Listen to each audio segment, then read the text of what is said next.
তো পরীর মতো একটা মানে ডল ছিল আসলে। সে কিন্তু হিন্দু মেয়ে ছিল। যে অঞ্জনা মানে এমন একটা মেয়ে এবং এমন একটা ফ্যামিলি থেকে সে আসছে যেটা আপনার মানে কল্পনা করতে পারবেন। সে কিন্তু হিন্দু মেয়ে ছিল, হ্যাঁ। তো তারপর পরবর্তী সময় সে মুসলমান। প্লাস আমার জীবনে প্রথম আমি নায়িকা দেখি কিন্তু অঞ্জনাকে। দস্যু বনহুর ছবির শুটিং চলছিল আপনার টিপু সুলতান রোডের একটা মন্দির আছে পাশে, আর ওই পাশেই হলো যে আমার স্কুল ছিল। তো আমি তখন ইন্টারমিডিয়েট পাস করছি, তো তখন ওখানে শুটিং হচ্ছিল, আমি গেলাম সেখানে শুটিং।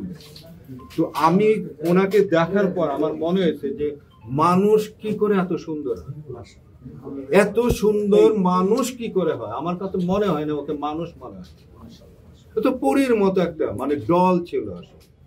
তো সেই মানুষটা সারাটা জীবনই চলচ্চিত্রে থেকেছে, চলচ্চিত্র জন্য কথা বলেছে সারাটা জীবনই। কিন্তু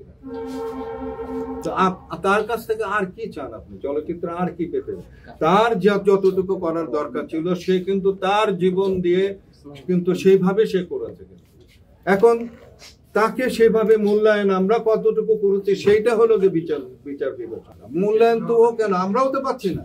একটা শিল্পীর মূল্যায়নই হলো গিয়ে তার শিল্প সত্তাকে ধরে রাখা। সেটা কে করতে, কে করছে আপনি আমাকে বলেন তো?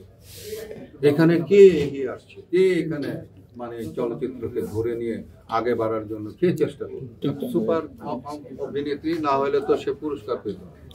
এবং এটি একটা মানে এমন একটা মানে গল্প, টেস্টেড একটা চরিত্র, মানুষ জানে, পরে করেছে, এটা করেছে, সেটা করেছে, পরিণীতা, শরৎচন্দ্রের পরিণীতা, ঘরে ঘরে বাংলার মানুষরা এটা কিন্তু এই ক্যারেক্টারটাকে জানে। তো সেই ক্যারেক্টারটা যদি ঠিক মতো না করতে পারতো তাহলে তো সে পুরস্কার পেত।